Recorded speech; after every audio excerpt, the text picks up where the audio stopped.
everyone, and welcome back to another video of the F1 2021 Driver Career Mode with Aston Martin, episode number 18 today for the Monaco Grand Prix of Season 2. If you missed the previous episode at Bahrain, the opening round of the season, I reckon go and check that out. I will show you off all the liveries and driver transfers that did occur, although I will admit there weren't many. Unfortunately, that's just the way the career mode is. And of course, also subscribe if you are new to the channel. We're still aiming for 750 subscribers by the end of the year.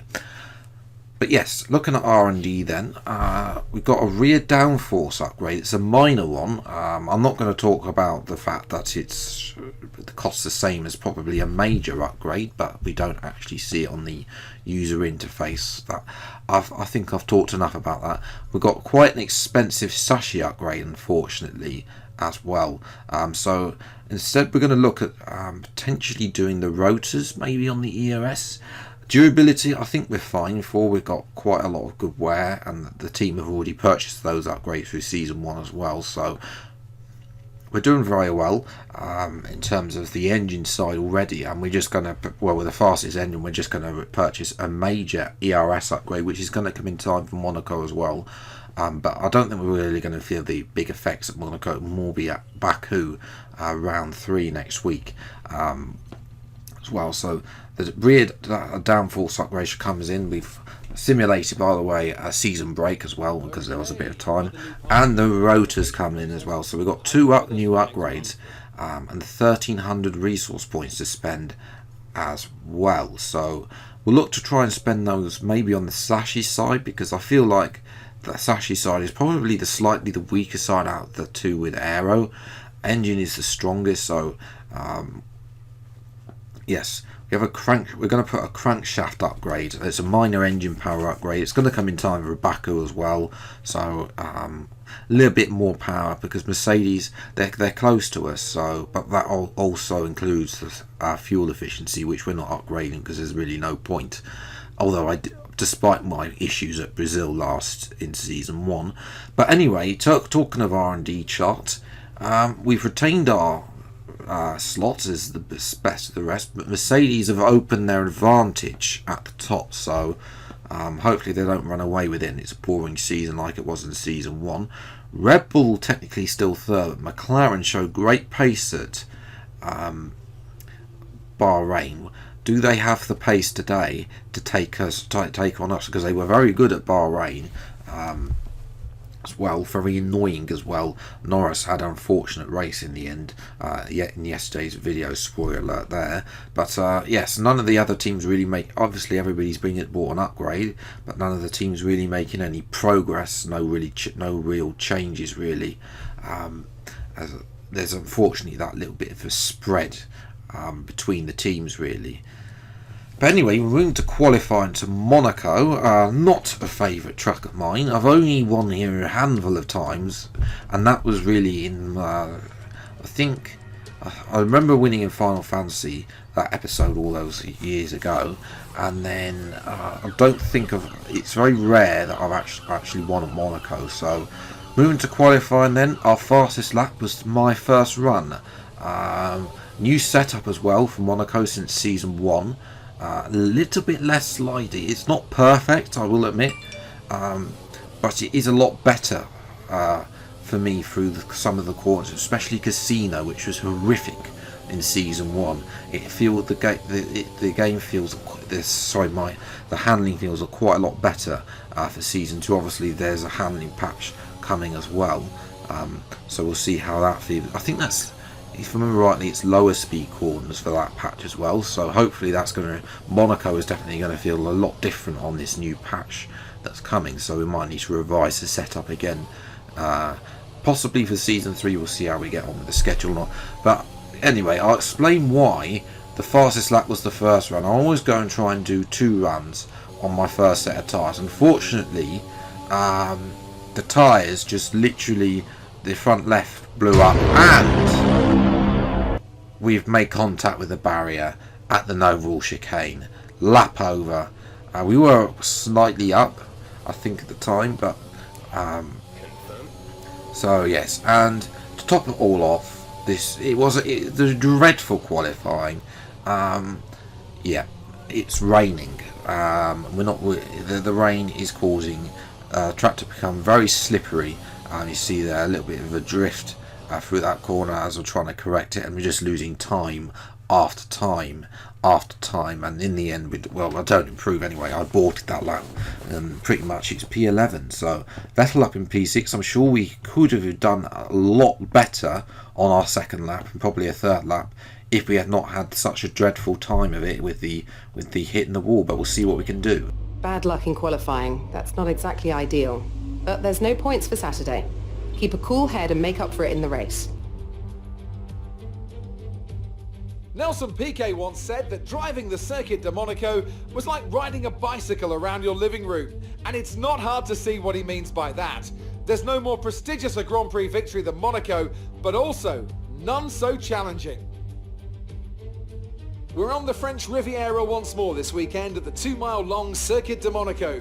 The cars will climb around 40 metres up the hill, past the casino, and then descend downwards towards the harbour through Sector 2.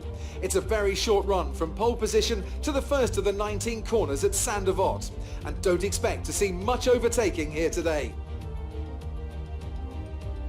Anthony Davidson joins me once again in the commentary box, and it's fantastic to have you with us here today, but I'm curious, as a man with experience out on the track, how do you stop those pre-race nerves from becoming overwhelming when you're lining up on the grid? But from the moment qualifying's over, you start to feel the adrenaline in your body build up and the buzz in your stomach as you anticipate the run down into turn 1. It's all a bit like going into battle, and the unknown situation makes you nervous. Those pre-race nerves are a good thing. The day you don't have them means that you don't care anymore. And of course you have to make sure that all the procedures are second nature to you so that they're not taking up too much of your capacity. It's time to take a look at our starting grid for today's race. Lewis Hamilton lines up on pole position, and it's Valtteri Bottas that completes the front row. Looking down the rest of the grid, we have Ricciardo, Norris, Sergio Perez and Vettel, Verstappen, Leclerc, Fernando Alonso and Aston Martin, Gasly, Ocon, George Russell and Giovinazzi, Tsunoda, Mick Schumacher, Nicholas Latifi and Carlos Sainz. They've taken a grid penalty. Mazepin and Guan Yu Zhou. That's it then, it's time to go racing as we head to trackside for today's race. After the points finish last race, let's aim to keep the momentum going. Sainz is a penalty, so we're actually in the top 10. Yes, race strategy is a one-stop, but I'm thinking of switching this up.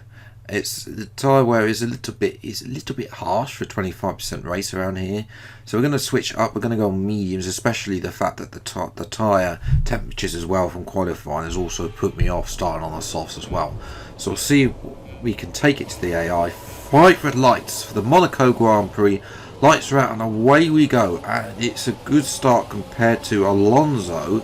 I'm going to dive down the inside though and go side by side with our teammate up the hill. So we've made a good start, made up the positions that we needed to make, and up into P7 as we take a quick look at our race leader, which is Bottas ahead of Hamilton. The two McLarens having a good run there, up in 3rd and 4th. And Verstappen, it's Perez actually, not Verstappen, who's in 5th. Verstappen's behind us actually. As we jumped to lap 6, not a lot happening in the opening stages. We did get DRS off our teammate. They were slowing down in the first. We just basically followed them through, and Vettel was running away with his like 1.2 seconds, but then we managed to get away with it. Once again though, I'm hoping a bit of help with the Monaco traffic as well as we make our way on the medium tyres. Guan Yu Zhou holding up Max Verstappen there, as well as he once again goes a lap longer, and we jump to lap 13. So I've been napping at this point because let's be honest, it's been quite a dull race. We've gone so far 13 laps have gone by, Gasly's been trying to doing the best to hold up Bottas, Hamilton and co. But he's going to be coming in soon. He actually goes a lot longer than me, so he'll pit behind us. 8.5 seconds. I thought he's done okay to hold up the Mercedes, but we're unable to really make it count. In actual fact, we're going to lose out to Leclerc out in P10, but we're now on the better tyres going to the end of the race. Hopefully the tyre temps are on the lower fuel. It seems that's I'm going basing on F1 2020 because this is the first time I've seen the tyre temps actually be a problem on this game. But yes, we're going to try and go at Leclerc, but he's slowing us down. This is, of course, Monaco. He's the home favourite. We'll have a look down in the Noble Chicane. We'll take a tight line on the exit. A little bit of a corner cut there, but we're going to make it the move work. Just trying to get past Leclerc, and we do. And it's actually a very unusual move there, but it's one that I'll definitely take there. As I say, we're trying a little bit of a corner cut there, but the FIA just wave us through there. No home favouritism for Leclerc there. Now we jump to lap 16, being slightly held up by Vettel there through the final corners. We have to take a slightly wider line through Raskas, and up to the line we have DRS. And really, we should, if this was real life and I had the ability in game, I'd be screaming over the radio. We jumped to lap 17 though, and Vettel, Verstappen is there. He's 1.9. Vettel is drifting all over the place. He should let us pass in the tunnel, and then we can go chasing after Verstappen and get P6. But no, he actually makes a lot of move.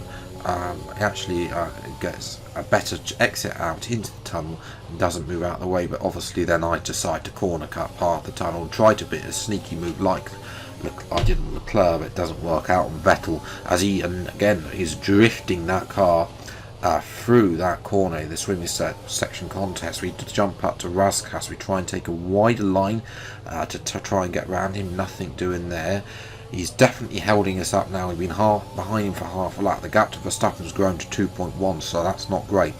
And this could be costing us P6. We dive down the inside. A little bit of a corner cut again, but I wanted to make sure Vettel made the corner there. But at the same time, he's held us up for half a lap, and we've lost 0.3 to Verstappen, which is very, very frustrating. And that frustration showed because Verstappen the tyre wear then kicked in, and Verstappen he really just ran away with it in the end. So really unfortunate for us. And in the end, though, it is still P7. Again, the qualifying really well, it really told the story here that if we had had a better qualifying, then I think we would have been a lot further up, really. But it's promising signs, nevertheless, and we did manage to make up a couple of places. We're actually, fastest lap was faster, and only 0.3 slower than the fastest overall, so I'll definitely take that. We definitely got getting used to this car very quickly, but we're down to P4 in the standings. Bottas is opened a 20-point lead over Hamilton, who occupies second place. Ricciardo is third after his 2 third places that he's gained. Perez moves up to fifth, ever consistent in that Red Bull, ahead of Vettel in sixth. McLaren, though, have gone ahead of us thanks to Norris also scoring today as well.